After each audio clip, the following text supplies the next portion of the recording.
Time has gone 6 minutes after the hour, 6 o'clock, and it's a very good evening to you and welcome to our broadcast this evening, brought to you courtesy of Government Communication and Information System, the GCIS, together with the Department of Justice and Constitutional Development. My name is Karabalan, so thank you so much for partnering with us this evening. I really, really appreciate it. And not forgetting the National Prosecuting Authority being one of our partners as well as the radio stations, community radio stations across the country. We really thank you for having taken time to log into our broadcast and to make sure that your listeners are getting all the information they deserve coming from the Department of Justice and Constitutional Development. Lina laka ka ge ke boletse ke Karabalance stogolwana sa ba pedile matabele tabela go wala ena mo boshong bja legono elna le la rena re bitsa gore ke justice. Let's talk justice, live your rights show lona le diragala ka la bone wo mongwe le wo mongwe wa beke tabela go lo ena mthiletse o ba karolo ya kgaso ya rena ye re tlisitsa go yona o tloga bjale go fitla ka iri ya boshupa nyago bingelela nawe mlalelo ukuthi nawe uthathi isikhatsi sakho sokulalela lo lapha emsakazeni the program that we're having for you this evening coming from the Department of Justice and Constitutional Development. And by the way, if you want to be part of the broadcast by calling in or just interacting with us by social media as well, the telephone number for the call or for the hotline is 0800 142 446. That's 0800 142 446. That number is a toll-free number if you're going to be calling from a landline. Otherwise, social media, we've got the Twitter and Facebook as well. You can hook us up there. On Twitter, it's DOJCD_ZA. That's DOJCD_ZA. Otherwise, if you want to hook us up on Facebook, you're more than welcome to do that. And it's very, very easy. It's at the Department of Justice and Constitutional Development. 7 after 6. This evening, you're probably wondering what we're talking about. Well, we're talking about something that's actually on everybody's lips each and every time you log into social media. And most of the time when you log into your radio stations and television stations, they're talking about this new form of crime that's been bugging us and that's been bugging people all over the world. And it's the issue of cyberbullying and sexting. All right, and then I just want to warn you, by the way, if you're a listener at this point in time and you've got little ones just around you, this topic might veer off in a sense that we might speak the language that's that's a bit higher than the children, if I can put it that way. So we'd like you to please, if you can, keep your little ones busy doing something else. Homework will be nice at this point in time. So just keep them busy doing homework because we might be talking about the sensitive issues that's got to do with the sexuality and so forth. So I just want to ask you to please do that for us. So cyberbullying and sexting. That's exactly what we're going to be talking about this evening. And joining us in the studio, as we do have always a guest in the studio, is Ms. Pratema Osman. And she's the Senior Legal Administration Officer coming from the DOJ and CD. Pratema, thank you so much for having taken time and to be with us this evening. I really appreciate it. Thank you, Karabo, and I'm pleased to be at the studio this evening and also just want to say hello and welcome to all the listeners. 100%. So at the end of the show, what is it that we really want to achieve? Well, the objection for this evening's broadcast is really to educate ourselves on cyberbullying and sexting, to highlight the consequences of cyberbullying and sexting as well, to indicate measures to prevent cyberbullying, and to highlight the age groups that are affected by bullying as well. So I want to invite you to please be part of this broadcast, and you can speak in any language of your choice, by the way, any of the Nguni languages, any of the Sesotho languages, English and Afrikaans, welcome as well. I'm just joking. But any of the languages, South African official languages, you are more than welcome to engage us with those. Okay, let's start with the basics, Pratema. Let's talk about cyberbullying and texting. As I said, this a lot of people might see this as a new form of crime. What is cyberbullying and what is sexting? All right, so if we look at the word cyberbullying, you'll see that it's made up of two parts. And the first part is the cyber issue, which has to do with all forms of electronic media, electronic conversation, and electronic texting, and that's the cyber issue. And the bullying is bullying as we know it in the old-fashioned way. Bullying could be, in the normal terms, without the cyber, it would be possibly where somebody shoves somebody, trying to get them irritated, trying to make that person feel small in inverted commas, or trying to get something out of the other child by using force or trying to intimidate them. So when you put cyber and bullying together, you'll find that it is a mixture of the use of technical and electronic media on which we all communicate nowadays, using internet, using our cell phones, using all forms of media. And then the bullying part comes in when we use that technology and use it to intimidate other people, to defame other people, and to seriously make them feel as if there is something wrong with them, which is the normal part of what a bully does. The bully tries to harm you by way of either shoving you or but making you feel as if you are of no value. The other part of the term cyberbullying and sexting is the issue of the transmission of images or text which are of a sexual nature. In other words, it could be that there would be a picture which is offensive, or a picture taken of the person who is the subject of the bullying, taken and having severe negative words attached to it. And these images are meant to create a sense of fear in the person, or to make that person feel unworthy. So sexting has a lot to do with the transmission of mostly material of a sexual nature to victims of sexting. If you could just give us just an example, as far as maybe something like Facebook, for instance, where one would experience a cyberbullying. Just one example that you can come up with. Okay, it's very easy. If, for instance, somebody puts up a post on Facebook about another person having an affair with a third person, whether it's true or not, it has a consequence. And so that would, and if, for instance, that person goes further and says, if he doesn't pay me X amount of money, there's a criminal offense there. So the person would either get completely this distorted image of what's happening, and either want to pay or confront the person who's spreading these issues about them. On a simpler level, if I'm what we call friends with you on Facebook, and I send a post and say, do you know that she has cheated in an exam? Then, and it's not true, and I respond to that and I say, but I didn't. And the other one says, but I have evidence. And I say, but where's the evidence? And they say, we'll show you. That's the beginning of cyberbullying. Because what happens is now I begin to doubt whether I actually cheated or not, or whether this person has evidence. And often what happens with cyberbullying is that the victims or the recipients of such messages often don't know what to do in a case like. So that's one very small example of cyberbullying. What we need to remember is that this new electronic virtual world that has been created via social media, via the electronic forms of communication, has made it very easy for us to communicate with other people without seeing them face to face, and often not realizing what the effect is of our communication. So that's the virtual world that we live in a lot of times.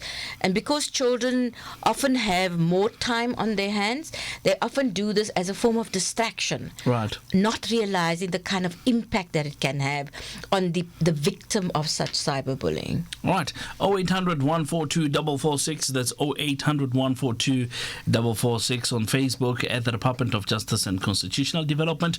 Otherwise, you can hook us up on Twitter, DOJCD_ZA. That's DOJCD_ZA. It's gone 15 after 6. If you've just joined us, welcome to it. This is our weekly program brought to you courtesy of the Department of Justice and Constitutional Development. It's called the Let's Talk Justice, Live Your Rights show. It's been happening for the past.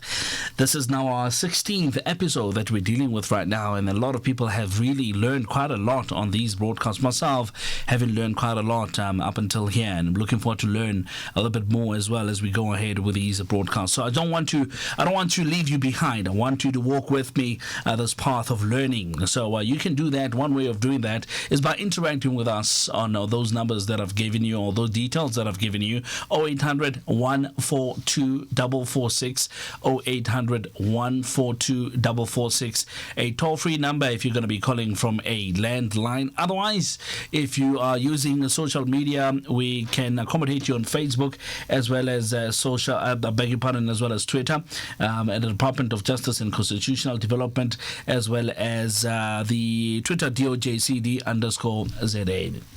I just wanted to add, in regard to the discussion we've just had around cyberbullying, is that the perpetrator in this case of a cyberbullying message doesn't always have to be known to you. So it could be an anonymous message, because the cyber world actually allows us to communicate without always knowing who the messages come from.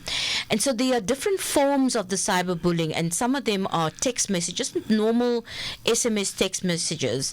Then pictures. People might take pictures of somebody they don't know completely and put it on a Facebook page somewhere without knowing what that effect is. Mobile phone calls, emails, people enter chat rooms and don't always know who they're chatting to, and that can also amount to a bit of cyberbullying if, for instance, the chatting becomes offensive. Right. So there are many different forms of bullying and cyberbullying that occur in the virtual world. Let's talk a little bit about the law, what the law says about this. I wonder if our law deals with us in a specific way. Are there any acts that are governing this type of this type of practice? To say that we need a specific act in terms of cyberbullying, at the moment there isn't a specific piece of law. However, the impact of cyberbullying and sexting is so great that one could actually find offences in other pieces of legislation that are utilised. So say, for instance, I become the victim of a piece of sexting, and people post pornography, for instance, to me, which I don't want to receive. Then that can also become an offence in terms of the issue, the legislation around the transmission or having in one's possession pornographic images. Mm-hmm. If, for instance, so it's not necessarily to have a particular piece of legislation, but we can use other legislation. And sometimes we'll find that the legislation doesn't always meet the needs, because it's such a new arena. Right. And we can count ourselves actually amongst some very progressive jurisdictions in the world where people are beginning to grapple with the issue of cyberbullying and have had to look at ordinary criminal legislation in order to be prosecuting these matters. Then also, in terms of the protection of children, that can also be utilized where cyberbullying has occurred. So you'll find that schools can also provide some guidance as to how cyberbullying should be handled, and so that's a very useful thing. There's also the issue of taking pictures, let's say, or even not the real pictures, but posting it as the genitalia, for instance, of as we've had before, of a principal. Mm-hmm. So that image is offensive and it's defamatory, and that amounts to what we call crime and injuria. Basically what it means, it's an offense against it's a defamatory image against the personality of somebody. Right. And that is punishable. So at the moment, we are in the process of having the cybercrime bill, which is before Parliament that is under discussion at the moment. Mm-hmm. So we are very much in the forefront of developing legislation around looking at the kind of offences, not just in terms of personal and cyberbullying, but more also in regard to the general world of cybercrime, which also includes, for instance, your identity theft, that also is utilized. But for our purposes today, we don't have specific legislation dealing at the moment with incidents of cyberbullying, but there are definitely measures in all other areas of law which can actually be utilized to prosecute an offense like that. That is the voice of Ms. Pritima Osman coming from the DOJ and CD. She's the Senior Legal Administration Officer who's here this evening to come and help us understand a little bit more about cyberbullying and sexting. These are some of the things that we've been hearing about on the radios, on the televisions, on newspapers and so forth, and people have fallen victim to this type of crime, and would like to deal with it this evening. Perhaps you are a victim of this type of thing. I would like to help you and see if we can give you a little bit more information in terms of how to deal with it. 0800 142 446. That's 0800 142 446. Otherwise, DOJCD_ZA. That's our Twitter handle. If you go to Facebook, it's going to be at the Department of Justice and Constitutional Development, and you can hook us up there. And we're waiting for your call so that we can help you with whatever matters that you're having in this regard. Thanks, Karabo. I think the other issue one must speak about, and this often happens to young people. The scenario works like this. I may have a boyfriend I'm very much in love with, and he takes a picture of me where I'm slightly undressed or something like that. He sends it to me. I think it's brilliant, but then he also sends it to his friends. And that immediately becomes the displaying of a sexual image, and that has consequences. It has legal consequences. In fact, if a child is convicted of this, that child's name could be entered into the National Register for Sexual Offences forever.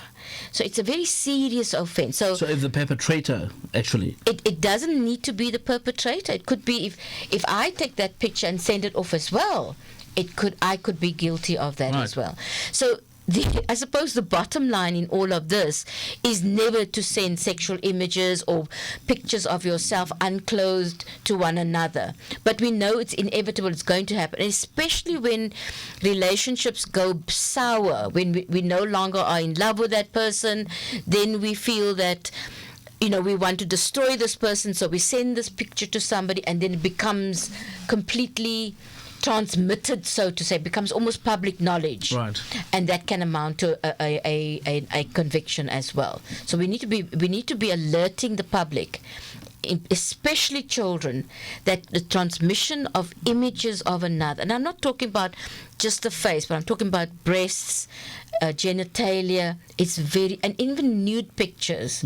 Some young people may feel that sending a nude picture of myself will be pleasing to my boyfriend. It can be abused, so we need to be extremely careful of that. All right, there you have it. Let's go to the telephone lines quickly, and this time around we're going to be starting in KZN, and we're going to be speaking to Thokozani from Jozini. Thokozani from Jozini. Good evening to you, Thokozani. All right, I think we've lost Thokozani there. We're going to try to get Thokozani back. 0800 142 446, 0800 142 446, telephone number if you want to get a hold of us. It's a toll-free number. You're not going to be paying a single cent. Telkom landline ya gago o sa patele selo ke mpiwa fela. Otherwise re letse mogala ga ile gore o shumisha mogala wa thekeng, cell phone ya gago re tletse nomoro tsa gago re ngwale fase re go founela ka mamorago. 0800 142 446, DOJCD_ZA. That's our Twitter handle. At the Department of Justice and Constitutional Development, and that's where you can find us on Facebook. So there we go. I've been hearing you talking, Pritima, and a couple of times you've mentioned the word children. Yes. Right. Which brings me to my next question, and I wonder which are the age groups which are mostly affected by cyberbullying and sexting? That's a difficult question to answer, because we know for a researched fact that children younger and younger are able to utilize internet, are able to use cell phones, and also take pictures with cell phones which they can distribute. So I think the most vulnerable age is at the age where young people are attracted to one another, and that's when the issue of sending images of one another, which may not be just the face but may include nude pictures and so on, start becoming a real danger. And for instance, in March of 2014, a 17-year-old girl was convicted and sentenced for manufacturing and distributing child pornography. And her father had reported her because she had taken an image of herself and sent it off to a 42-year-old man. Now, so that amounts to the distribution of pornography, even though the picture was taken of herself. If you start taking pictures of other babies or other young people and start distributing them, you can imagine the consequences of it. And we know for a fact that there are people who distribute pornography. But for our purposes, the children, I think, who are most vulnerable are those possibly who, as I say, where they become attracted to the other sex at that age. I think that would be fair to say that there's a danger there. And obviously those that can use technology at the stage. Yes, as well. exactly. Right. And especially if they enter chat rooms, because the chat room issue is, it's very difficult to determine whether the person whom you're chatting to is an adult or a child. I can sit behind a laptop and enter into a chat room and pretend I'm a 16-year-old girl. And nobody would know. I could post a picture of a 16-year-old girl and say that's me. Mm-hmm. So it's very, very difficult. And I really want to urge that where young people are possibly going that way, that they either speak to somebody at their schools or at their parents and ask them for assistance as to whether this chat room person is legitimate and is a young person maybe and who's not got other intentions. Let's go to the Free State in Ficksburg and we're chatting to Motlatupa. Good evening to you, Motlatupa. Motlatupa, good evening. Potso ha o reng? Ke ne ke kopa go botsa mona motlhompedi ka tebeng ka po ke ka be ke tswa taolong ka po jwang fela ha e bang o le tswa lo tla ntshwarela ntate a re utlwa gore potso ha o reng? Potso ya ka ne ke botsa gore na ho ngwana yo ya nang le ko ho ngwana ya itantetse se ka fela hobane lentse buli ke a lutlisi ko re ntho e ba kwa keng hore ngwana a be le taba yena le hore na e ka fediswa ka tsile jwang hape taba e nngwe nna ntate ka o tshwaela monwana mo ke bona hore buli a sentse ka ba nyapela motlhompedi goba motho nna ka hlakoreng la ka ke bona gore motho ntho ena ke ntho a golang le yona le bo mosebetsi mona o tsula bona ba rata bo eta pele ba tshitsa go batho ba tla ba wata ba etsang ba etsa ya le gwanta ke tamamela na ledi nta Lady FM for you guys taking this feed this evening. Moving over to the Northwest Province, Bokolo Bophirima, Kommatau, and let's chat to Grace. Good evening to you, Grace. Because of Lena was one of the victims. And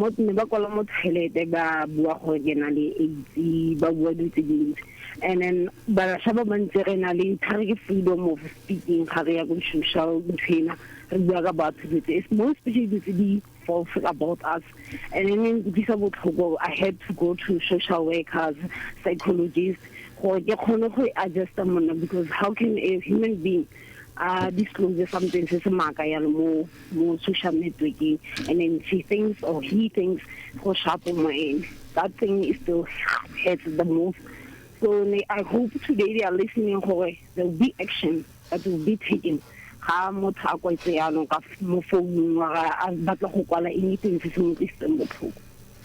greeting the Gohobotzo. What steps did you take? I'm asking you this question so that we can help the others as well that are listening, because obviously as a victim towards this, there's something that you need to do. And you see at this moment. Lawyering about like case because this person who and how can she say my status is so it's then advice or get go police station go bula case then I said bula case ke boela go bone then e ba hindisha later on e ba tla ba mpolela ga ba krile mothabeng I want to find that motho na kwetse ya le ke cousin aka so ka fika itsedisa go pele ka mo confront ka mo how could you do this to me why ukwetse ya lo ka nna said I was jealous of you your life ha go de mo tshanga ngare how can you be jealous of a person and then obogwa something tsane ke batla go arena batla go batho ba employ and still have little today. Grace, let me thank you so much for your bravery to go on the radio and share your story, and also share the solutions that you've undertaken to make sure all of this matter has been dealt with. And from us, GCI, we would like to say, you know what, sterkte. In Afrikaans, they say sterkte, you know, all strength to you. And just keep on pushing on. And we'd like people like you, they stand up for their rights. And when something has been done against them they don't like, they speak up and they seek help. Thank you so much. Enjoy the rest of your evening. You too, guys. Bye. All right, there we go. Do we have Thokozani back on the line? It doesn't look like it. All right, we're going to try to get a hold of Thokozani. All right, we've had a caller just before Grace, or maybe let me share a bit of Grace's experience. She's had a cousin who was spreading false testimonies about her, writing even on public toilets, walls and doors and so forth, that she's HIV positive, or which she's not. Yes. But obviously that elevated into what we're talking about this evening, which is cyberbullying. Correct. That went on to social media, and you can imagine the repercussions thereof, which we're going to be talking about just now shortly. And but she's just also explained what she's done, you know, seeking help in terms of legal redress of this matter. But from your side, Patima, hearing a story like that of somebody, you know, false testimonies of their HIV status are being spread all over the place, including Facebook. What are some of the measures that one can take in order to deal with this type of issue when it's at that level? Okay, that's a very, very good question. And also, I just want to thank your caller for having spoken about it. Let me just say that cyberbullying, any form of bullying, is done in order to destroy and intimidate the other person. When it is done in an electronic version, it's sometimes very difficult to think that this will just go away. The reality is that everything you put on electronic devices stays forever. Right. Anybody can pick it up. Over time, it will be picked up. And what it really does is it destroys either the reputation of the person, or more seriously, it destroys the psychological nature of the person's peace. In other words, if this person had confidence and is able to go about their business, these kinds of rumors and allegations almost destroy that people. So when it's a criminal offense and you can approach somebody, it's not always that you're going to get the kind of peace that you require after having been either defamed in this way or had lies spread about you. So one should actually take some protective measures. The one thing that I always think is important is speak if a child or a young person or even an adult has been cyberbullied or sees messages about their themselves, which is not true. They should not confront that person, because that person thrives on being confronted and knowing that they've taken away something from you. What they should rather do is speak to somebody that they trust as to, you know, whether any of this is real, what's happening. Don't allow the person to destroy you psychologically. If it's a child, the child should go to the nearest teacher or the nearest social work department or to their doctor or to their parents and say, this is happening. The ultimate aim of a bully is to destroy the person. And young people have actually committed suicide because of that. When they've been bullied and pushed into such a corner that they don't know what is real any longer. So it could amount from something simple like she stole 5 rand from me, or it would be that she is a bad girl because she's been sleeping around with the principal. And in that, there's a world of different methods that are used by people to bully. So the big thing is that in this, one needs to remember that one is not that person. Right. One is not the person that this person's making out. The other thing, the other method is to really try and get some psychological help. It's very, very important because your frame of mind is destroyed. Now, these are things one can do when one doesn't want to actually lodge an assault charge or a sexting complaint with the police or anything like that. But at no point should they buy into what the bully is actually saying about them. And if they are the recipient of photos or images of a sexual nature, they should go to the police and report it immediately. Right. 0800 142 446, 0800 142 446. That's our toll-free number if you're going to be calling from a landline. Otherwise, if you're calling from, not calling rather, but if you want to engage us via social media, you're more than welcome to do that. We are available on Twitter and is DOJCD_ZA. That's DOJCD_ZA. Otherwise, Facebook, very easy as well. The Department of Justice and Constitutional Development. That's where you can find us. And my social media producers standing by to take some of the questions that you might be wanting to post on Facebook or Twitter as well. So let's go to the Northern Cape and we're chatting to Tabi. So all the way from Postmansburg, depending if there we go. Tabi, so? Dumelandat.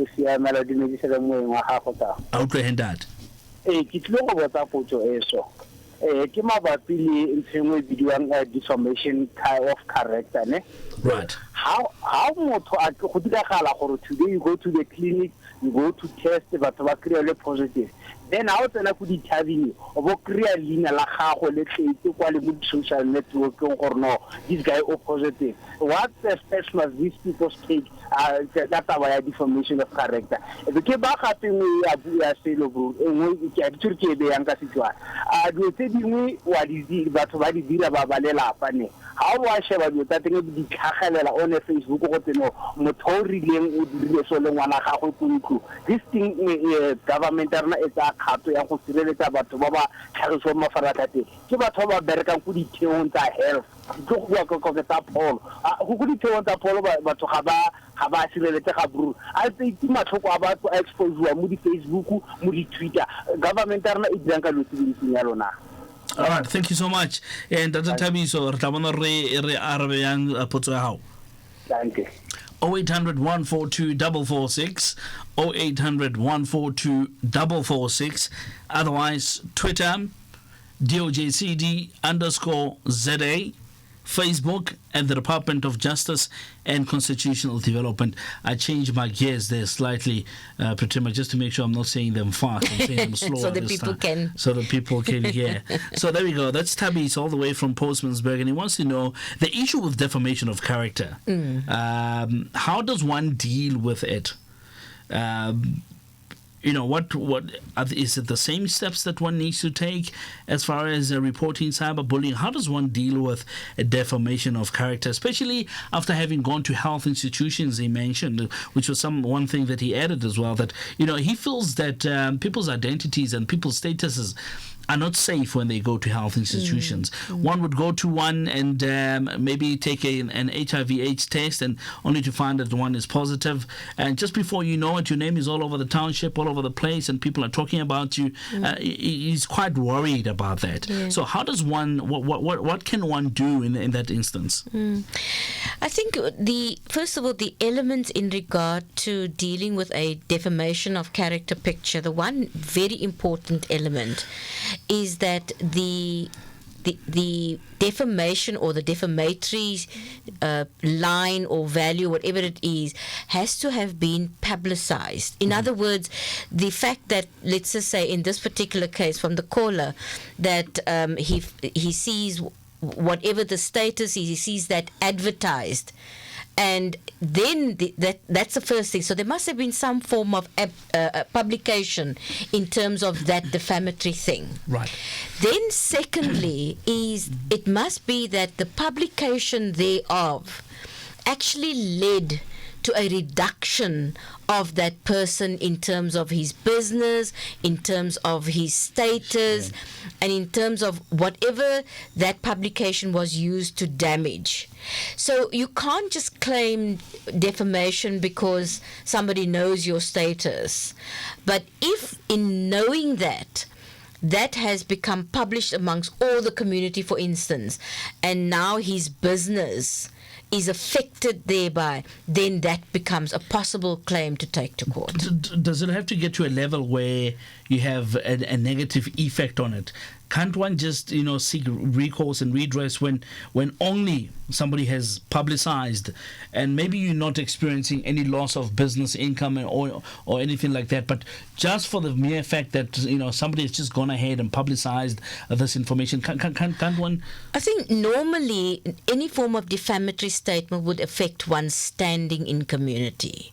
So say for instance, if it wasn't a business person, say it was a pastor, and the pastor's been married forever, he's never been around, and he sees this HIV test showing he is positive being put all over the community halls or whatever. If that has led to a reduction of his status in the community, that could also be defamatory. So it's not necessarily linked to your business, right, but it's more to do with your status in community. Okay. And this is one of the reasons why when one claims against a family member, for instance, say, you've defamed me, it's very difficult, because if it doesn't go beyond the family and hasn't become part of a newspaper article where all the community members read of it, and there's been no lowering of your status within whatever standing you are, then it's very difficult to prove defamation. However, where somebody is spreading lies about you and you feel you have a feeling of fear, or you feel as if you're threatened, that amounts to an assault. So an assault is not necessarily hitting you or kicking you or anything like that, but where by what that person does you feel fearful or intimidated, that is an assault, and that can also be reported to the police. All right, let's chat to Aisha from Klerksdorp. Aisha? Yes. Good evening. What is your question? Good evening. I want to know behavioral patterns.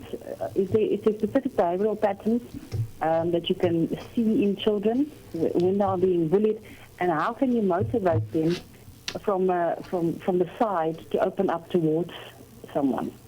All right. Thank you so much, Aisha, for your question. Appreciate it. Okay. Thank you for that. I'll listen. Thanks, Aisha.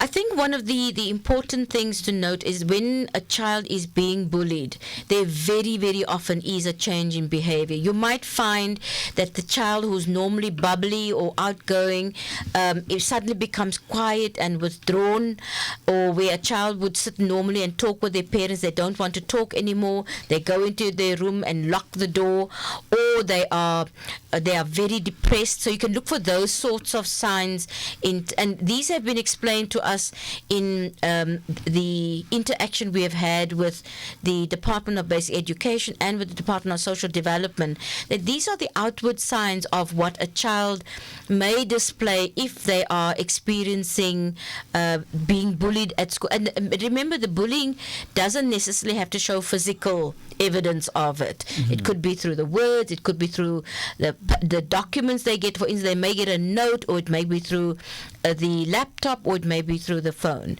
The other thing is that children often who are bullied become extremely depressed. And that's the time you really need to seek some assistance to assist this child to understand that it's not really their problem, it's the bullier's problem. The person who's doing the bullying, that person has the problem, and it's not the victim.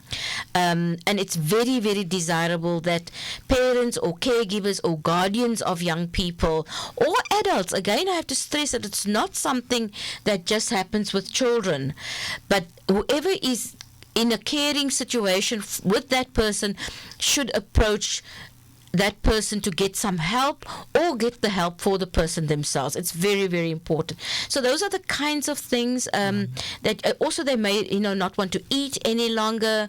They may not want to talk to anybody. Their school marks, not attend school any longer, or they may continuously feel as if they're sick all the time and you can't see why they are ill. So those are the kinds of things that one should watch for. Especially as parents or caregivers or guardians of young people. And as I say, the issue of not being able to communicate and being very withdrawn is one of the major signs of being bullied. All right, 0800 142 446, 0800 142 446. On Twitter, we are at DOJCD_ZA. Otherwise, on Facebook, at the Department of Justice and Constitutional Development. It's gone 15 minutes just before 7 o'clock. Welcome to it if you've just joined us.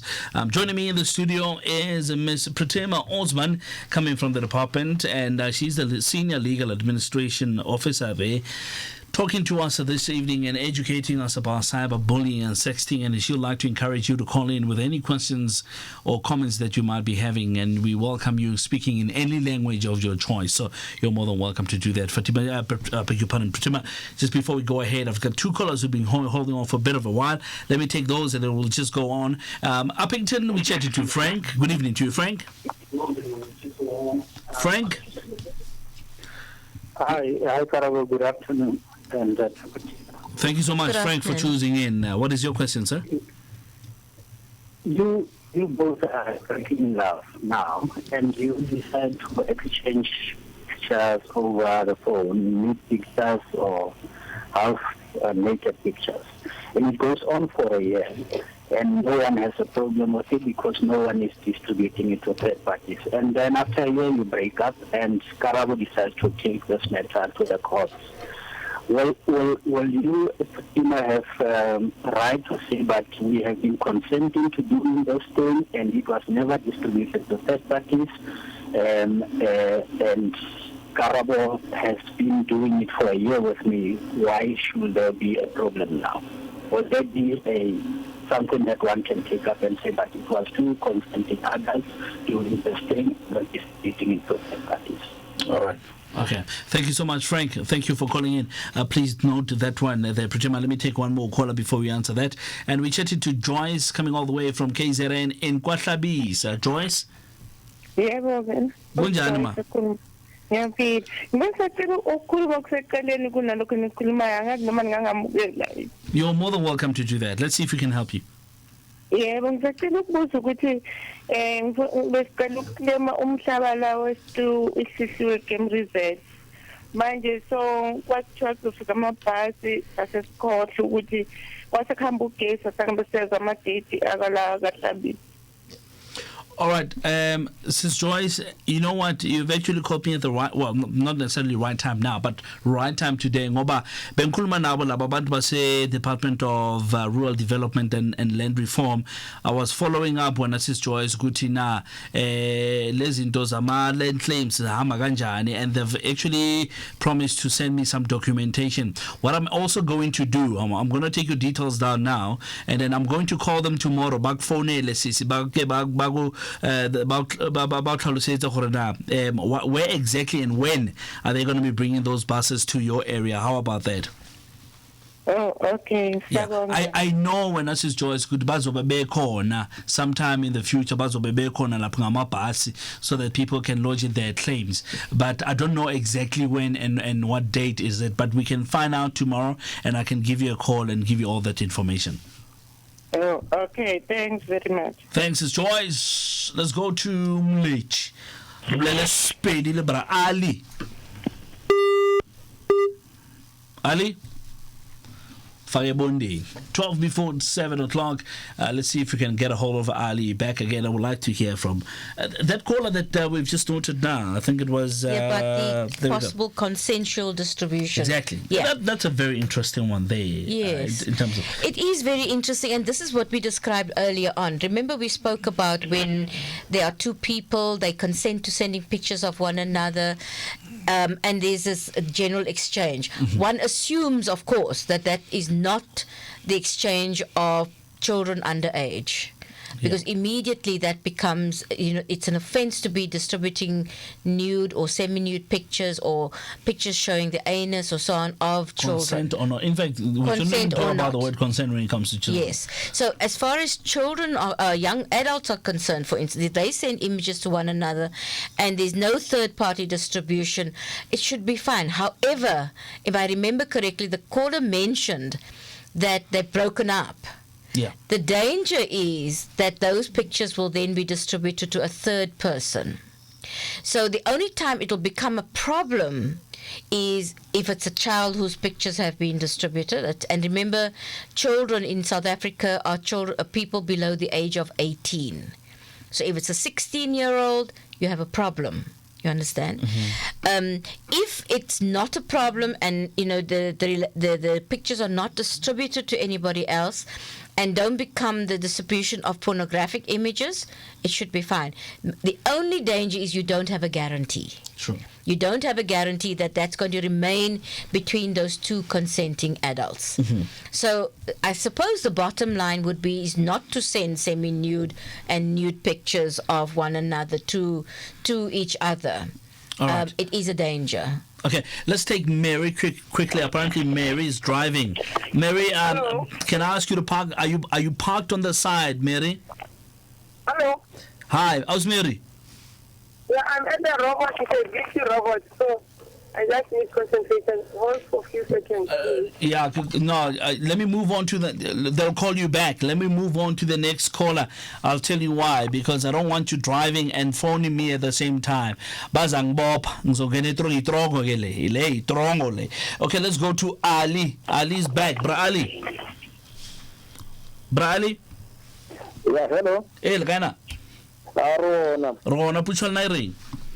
Kudu na le se celebrating kudu re lebeletse taba ye ya cyberbullying gore na e ka ba ge shetse ngwana e ka be le gore o ikhotsa a le maemong a jalo ke magato a fe ke maele a fe ba ile gore lena le dibatametse a ka khona go a tšea kudu re lebeletse gore phela ka gare ga di community ke le gore di jaja too much mo ile gore ngene bana ba ikhwetse le gore ba ba traumatized da self esteem e feletse le gore ga bana thego ya maleba go netefatsa gore na e ka be le gore ke sefe se le gore ba ka dira ka sona seo gomme ye nngwe ye le gore kana pa ka e butša ke gore na e ka be le gore re lebelela taba ya cyberbullying once again gore na e ka be le gore e fapana jang le stalking.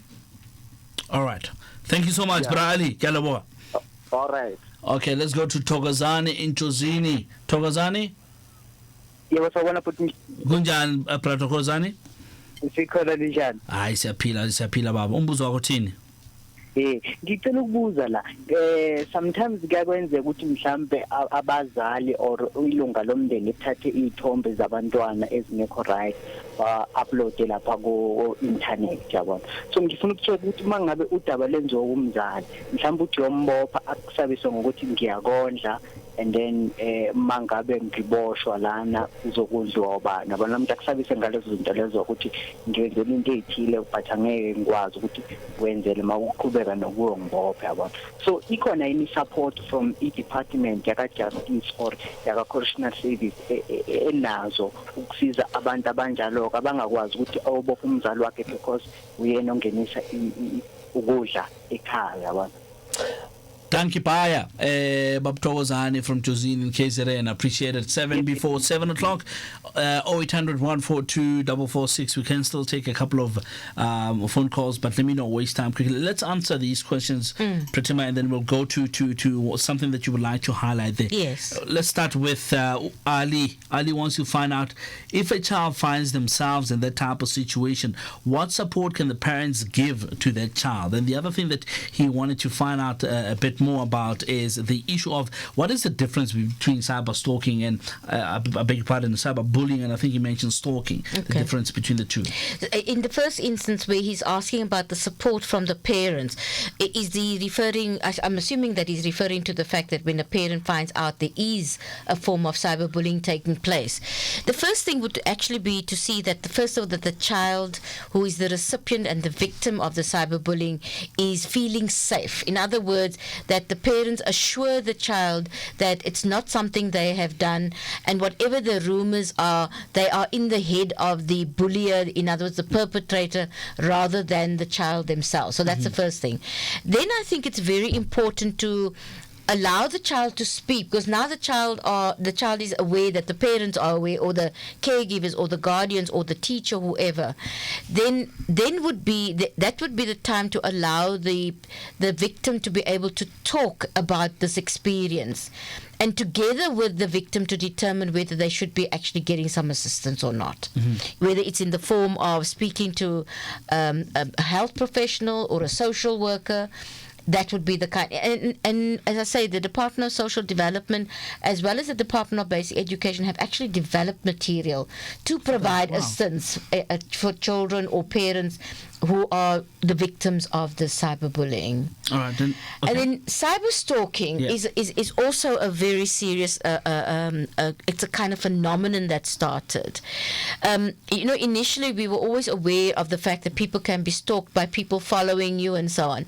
Now, this has become something that people do via texting and internet and so on. It's very threatening, because the stalker and because of our technology, you have the ability to see where people are when you're doing Facebook, for instance. You can see the location.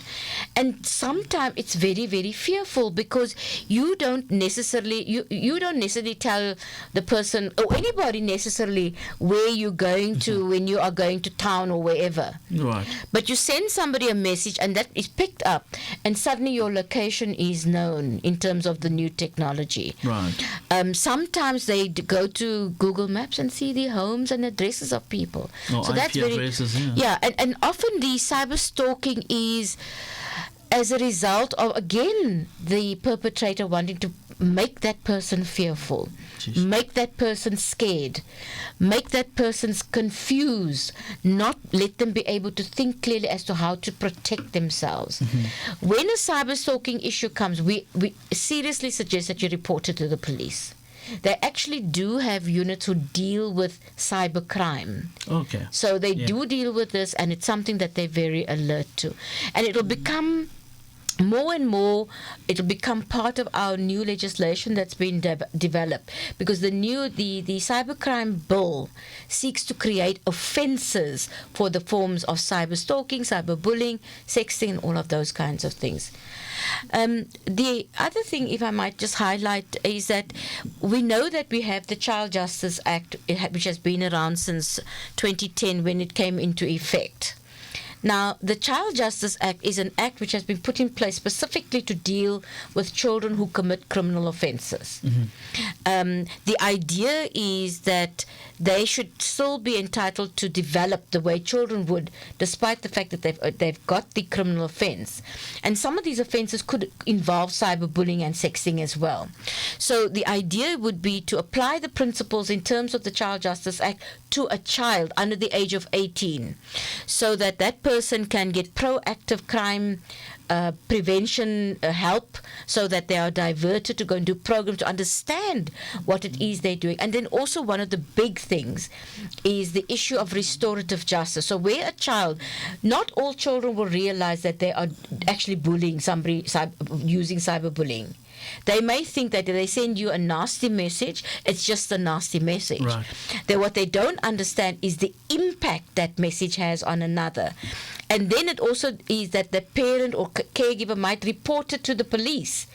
So where there are such cases where children have acted not knowingly committing an offence, or whether it is a knowing offence, they could actually be diverted in terms of the Child Justice Act. All right, let's go to the telephone lines again. We're going to take 3 last callers, gentlemen. We've had 5 minutes to go. All right, let's go to Mary. She's parked on the side now. Mary is gone. Fagebondin. Okay, let's go to John in Pretoria. John? Yes, hello. Hi, John. How are you doing? I'm fine, thanks. Thank you so much. What is your question, sir? Okay, my question is, I'm in love with a certain lady, and then what happened is actually there was some, misunderstanding between myself and my wife. So I'm in the process to marry that lady. So now, one day when we were from work, my wife picked up my smaller bag, and then she took up some photos for this girlfriend of mine, and then she went to the to publish that those pictures on the on my family on the WhatsApp circulating. And then I asked her, "Can you give me back those photos?" She refused to give me those photos, and then she said, "I want to fix that lady." So what must I do? Okay, we have answered that, but we're definitely going to answer it again for your interest, John. Thank you so much for calling in. Let's move over to Uviwe in the Eastern Cape, in Ellis. Uviwe. Okay, Uviwe is not there. All right, cool stuff. Is she there? She's not there. Okay, she's not there. John says. You've heard the story. Yes, I have. It was kind of confusing at the same time as well. Yes. But nonetheless, the context here is pictures were taken without his consent, published. What must he do? Well, it appears from what John has said that the pictures that were removed from his bag were not electronic pictures, I'm assuming. Because he says they were published on Facebook, I think I heard him say. Okay. More probably scanned and all that types. Yeah, I think...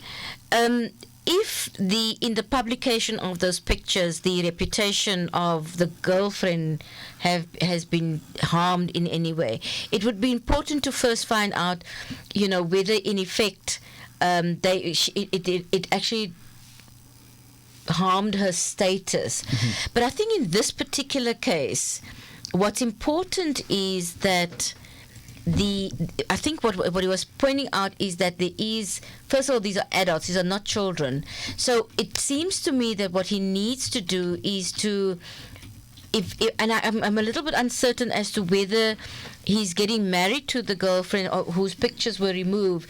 But either way, it looks to me like there may be a case to go to court to ask for an order in terms of domestic violence or in terms of the Harassment Act.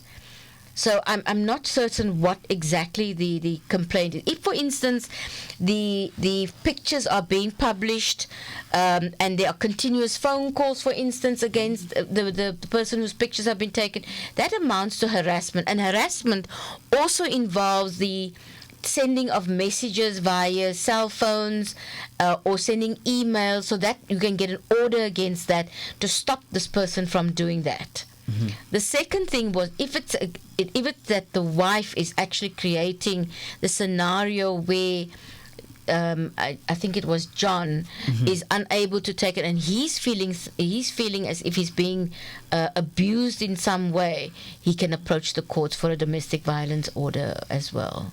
All right, message coming from Facebook. Thank you so much. Anonymous listening via Live FM. Anonymous wants to know what can be done if someone is being harassed on social media. That's okay. We've answered that a couple of times, but there are listeners who just joined us mm-hmm. and they're just catching this at the end of the thing. So let's just answer that very quickly there, Pratima. I think just generally, if somebody is being harassed by a party or their partner or anything, they're allowed to go to court and ask for an order in terms of the Harassment Act to prevent or stop that harassment. And I think that's the easiest thing, especially when you've been in some form of relationship with that person. You can go and approach either the domestic violence court or the harassment court at the magistrates' courts. Let's take Mary. Mary, quickly, what is your question? You see. Uviwe, what is your question? Ngapila, Uviwe, what is... Please, can you close your radio down? We're running out of time even. Okay, sorry. The question is, do I need to warn someone before reporting him or her for defamation of character? And if yes, how many times do I need to warn that person prior reporting him? I'm over that. I'm over at all. Oh, my question is, do I need to warn someone before reporting him or her for defamation of character? And if yes, how many times do I need to report? How many times do I need to warn that person? Guys, that line is bad. I can't do this. I can't do this to other listeners. Unfortunately, Uviwe, I can't hear you at all, and we're running out of time. I've got one more. I'm very, very sorry. We can't. We're battling to... Could you hear anything there, Pratima?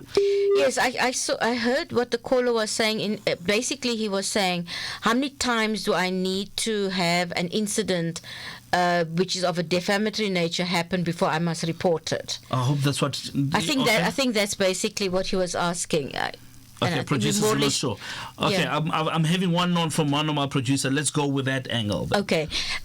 The issue is not of how many times it happens. What is important is, first of all, whether the defamatory statement has been published, and secondly, whether it's affected your standing or your reputation in any way. Those are the important things. Sometimes the publication of a defamatory statement just once can cause a huge impact on your reputation. So I think those are the important elements in regard to defamation of character. One last question that I feel is very, very important from Thokozani. He wants to know, do parents have the right to take nude pictures or semi-nude pictures of their kids and post them on any form of social media? And if the kids are saying, no, you can't do that, they threaten them and say, look, you stay here. It's DSMA. No. The short answer is no. Children, first of all, should not be having the nude pictures published. It can also amount to distribution of pornography. And although it's the parents' home, parents have to be also respectful of the children's right to privacy. Mm-hmm. So short answer is no. Parents should not be taking nude pictures, and especially if they are seeking to publicize it on Facebook or put it up somewhere where it can be viewed by others, that would amount to the distribution of pornography, child pornography. All right, that's the voice of Ms. Pritima Osman, coming all the way from the Department of Justice and Justice and Correctional. What am I saying? Justice and Constitutional Development. Jeez, my head is going cockeyed all of a sudden. Right at the end of the show, can you believe it? Oh my goodness me! And she's coming from the Chief Directorate that deals with promotion of the rights of vulnerable groups, and she's the Senior Legal Administration Officer. Pritima, thank you so much for having taken time to be with us. I really appreciate it. Okay, we'd like to apologize to all the radio stations and all the listeners who could not go through. Let me apologize to Moretsini, specifically in Sukukun and Kang Golepalale. You guys got in, but you could not go on air. So we'd like to apologize for that. Thank you so much to the producers, Brareji, as well as Uputlinda Mazibugo, as well as my social media producer as well, Simone and I do. The lady coming all the way from our video department doing an absolutely stunning job this evening. She's flying solo, handling all the lights and the sound and the camera by herself. And this is Ngadi Meg. You know, there's a song that we played just before the show, and it sings about her. Thank you so much to her as well. Everybody who's listened in, we really, really appreciate it. And from myself, Karabalance, that's how we wrap it up. Join us again next week, Thursday, same place, same time, as we deal with matters that's got to do with your rights, because we want them. We want you to live your rights. From myself, Karabalance, it's ciao for now. Enjoy the rest of your evening.